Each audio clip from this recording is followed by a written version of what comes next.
കഴിഞ്ഞ വീഡിയോ ഞാൻ പറഞ്ഞു KSRTCൻ്റെ ആണ്. ഇത് KSRTC സ്റ്റാൻഡിലൊരു കാര്യമാണ്. ഞാൻ എൻ്റെ ലൈഫിൽ ഇന്നേ വരെ കഴിച്ചതിൽ ഏറ്റവും വൃത്തികെട്ട ബിരിയാണി ഏതാണെന്ന് എൻ്റെ അടുത്ത് ഒരാൾ ചോദിച്ചാൽ ഞാൻ പറയും തിരുവനന്തപുരം KSRTC സ്റ്റാൻഡിലെ ബിരിയാണി എന്ന്.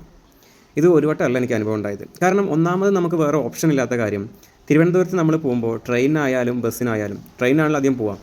ഒരു ഗുണമുള്ളത് റെയിൽവേ സ്റ്റേഷൻ്റെ ഓപ്പോസിറ്റാണ് KSRTC സ്റ്റാൻഡ്. അപ്പോൾ ബസ് ഇറങ്ങിയിട്ട് നേരെ നമ്മൾ ബസ് കയറാൻ വേണ്ടി KSRTC സ്റ്റാൻഡിൽ പോകും. തിരുവനന്തപുരത്ത് വരുന്ന ആ സ്പോട്ടിൽ വരുന്ന അധികം പേരും, മെജോറിറ്റി പേരും തിരുവനന്തപുരംകാരല്ല, പുറത്തുനിന്ന് വരുന്നവരാണ്. അപ്പോൾ അവരെ സംബന്ധിച്ച് നോക്കുമ്പോൾ വളരെ സുഖമാണ്. കയറിയ പാടെ തന്നെ KSRTC സ്റ്റാൻഡിൽ ഹോട്ടലുള്ളത്. പുറത്തുകൂടെ ഇറങ്ങി എവിടെയാണ് ഹോട്ടൽ നോക്കി നടക്കേണ്ട കാര്യമില്ല. അപ്പോൾ എങ്ങനെ പോലും കച്ചവടം കിട്ടും. 2 ഹോട്ടലുണ്ട് അവിടെ. ഈ രണ്ടും ഒരാളുടെയാണ്. ഓക്കെ, രണ്ടിലും കൊടുക്കുന്ന ബിരിയാണി അരി സെപ്പറേറ്റ് ആണ്. പക്ഷേ രണ്ടും ഞാൻ അവിടെ തിരുവനന്തപുരത്തുള്ള ഒരു ഫ്രണ്ടിൻ്റെ അടുത്ത് ഈ കാര്യം സംസാരിച്ച സമയത്ത് അവൻ പറഞ്ഞു, എടാ ഇത്രയും വേസ്റ്റ്, അവൻ്റെ വീട്ടിൽ നിന്ന് ഫുഡ് കഴിക്കുമ്പോൾ ഞാൻ അങ്ങനെ പറയാം, അങ്ങനെ ഭക്ഷണം കഴിച്ചു, ഇത്രയും വേസ്റ്റ് ബിരിയാണിയും കഴിച്ചില്ല. അപ്പം പറയണം ഇവിടെ ഞാൻ തന്നെയാണെന്ന്.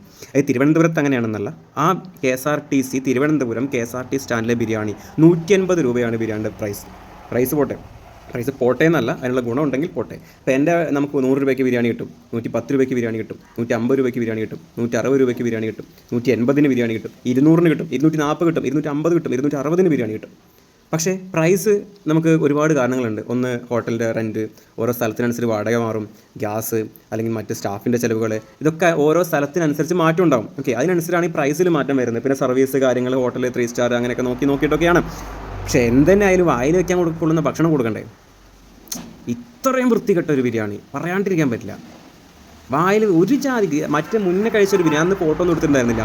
ചിക്കനൊക്കെ വഴുന്നതിനുള്ളൊരു സാധനം, ചോറ് തിന്നാൻ പറ്റില്ല. അവിടെ കഴിക്കുന്ന മെജോറിറ്റി ആൾക്കാരും മുഴുവൻ കഴിക്കാണ്ട് എണീറ്റ് പോവുകയാണ്. പക്ഷെ എന്താണ് ഇവർ പറയാത്തതെന്ന് എനിക്കറിയില്ല. അവിടെ അങ്ങനെയാണെന്നുള്ളത് കൊണ്ടാണോ, പറഞ്ഞിട്ട് കാര്യമില്ല എന്നുള്ളത് കൊണ്ടാണോ? ഞാൻ പിന്നെയും എൻ്റെ പൈസ പോയതിനെക്കുറിച്ച് ആലോചിക്കുക തന്നെയാണ്. കാരണം ആദ്യമായിട്ട് ഭക്ഷണം കഴിച്ചിട്ട് ഞാൻ ചിന്തിക്കുന്നത്, കാരണം അങ്ങനെ ചിന്തിക്കേണ്ട അത്രയും മോശമായിട്ടുള്ളൊരു ഭക്ഷണം, അത്രയും മോശമായിട്ടുള്ളൊരു വൃത്തികെട്ട ബിരിയാണി ഇങ്ങനെയൊക്കെ ഉണ്ടാക്കിയിട്ടാണ് ആൾക്കാർ കൊടുക്കുന്നത്.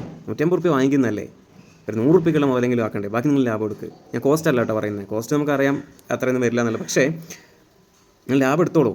പക്ഷേ ഇത് ഇത്രയും വൃത്തികെട്ട സാധനം ഒന്നും കൊടുത്തിട്ട് ലാഭം എടുക്കല്ലേ. ഒന്നിനും കൊള്ളാത്ത വേസ്റ്റ് ബിരിയാണി തിരുവനന്തപുരം KSRTC സ്റ്റാൻഡിലെ.